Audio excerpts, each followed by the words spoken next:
हमने अरस्तु के राजनीतिक विचारों का विशद अध्ययन करते हुए यह देखा कि जितने भी यूनानी विचारक थे उनमें प्लेटो और अरस्तु का विशेष प्रभाव आने वाले राजनीतिक चिंतन और विचारकों पर पड़ा।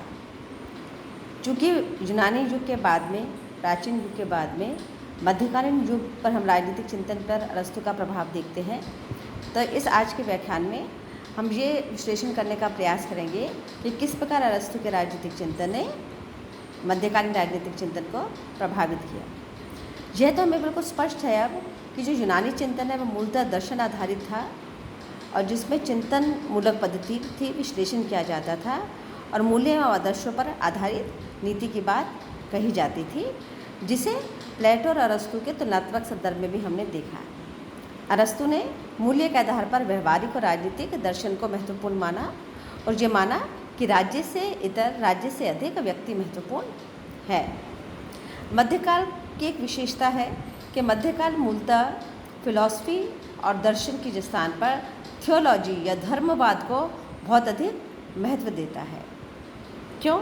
क्योंकि जहाँ हमने यूनानी राजनीतिक चिंतन में और अरस्तु में देखा था कि तर्काधारित विश्लेषण होता है, जिसमें ऑब्जर्वेशन के आधार पर निष्कर्ष निकाले जाते हैं और निष्कर्षों के आधार पर सिद्धांत बनाए जाते हैं। कैसे? जैसे बेसिक 3 सिद्धांत हम देखते हैं।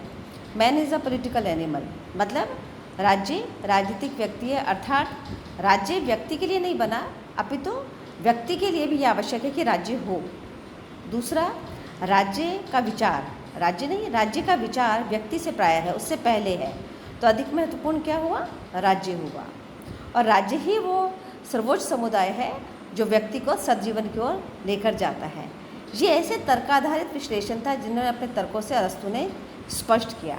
लेकिन मध्यकाल में जब हम आते हैं तो हम देखते हैं कि धर्मवाद के आधार पर आधारित ईसाईयत, ईसाईवाद और इस्लामवाद दोनों ही मानते थे कि ईश्वर व्यक्ति एवं राज्य से अधिक महत्वपूर्ण है।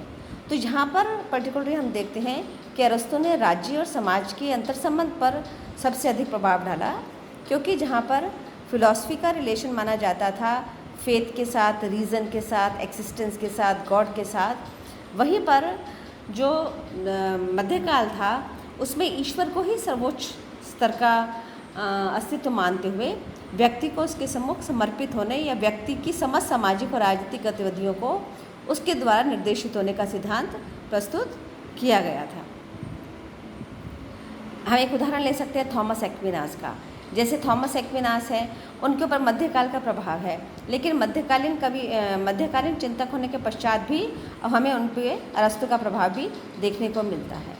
वस्तुतः आस्था, मान्यता और विश्वास पर आधारित जो मत मध्य युग में था, उसने उसके राजनीतिक चिंतन को भी प्रभावित किया।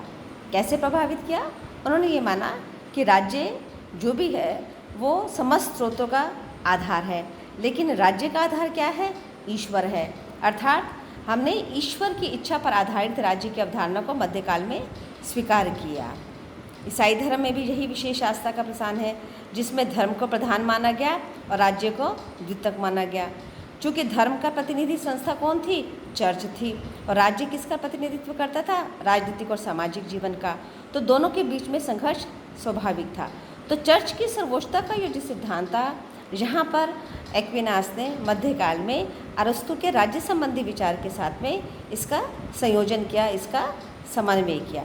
अरस्तु ने माना राज्य प्राकृतिक है, मनुष्य सामाजिक है और सर्वश्रेष्ठ को ही शासन करने का अधिकार होना चाहिए। ठीक इसी प्रकार अरस्तु ने और यूनानीवाद ने मध्यकाल और ईसाईयत के समन्वय को मध्यकाल में प्रस्तुत किया। धर्म विज्ञान की सर्वोच्च विज्ञान है। धर्म सिर्फ आस्था नहीं है, बल्कि तार्किक दृष्टि से भी अरस्तु के इस मत को मध्यकाल में स्वीकार किया गया। अरस्तु ने विवेक को प्रधानता दी और मध्यकाल में हम क्या मान रहे हैं? आस्था को प्रमुखता मान रहे हैं। लेकिन एक्विनास, ऑगस्टाइन जैसे विचारकों ने यह माना कि जहाँ तक राज्य का संबंध है, व्यक्ति और राज्य के अंतर संबंध का प्रश्न है, वहाँ पर विवेक भी महत्वपूर्ण हो जाता है। कैसे महत्वपूर्ण हो जाता है? जैसे व्यक्ति की आवश्यकता के लिए, क्योंकि व्यक्ति अकेला जीवित नहीं रह सकता, उसे समाज की आवश्यकता है, राज्य की आवश्यकता है, तो उसके लिए उसे क्या करना है? उसे निर्भर होना पड़ता है एक दूसरे के ऊपर। जब वो एक दूसरे के ऊपर निर्भर होते हैं तो फलतः क्या होता है कि समाज बनता है, समाज राज्य बनता है, और राज्य कहाँ लेकर जाता है? सद्गुण की ओर लेकर जाता है। अर्थात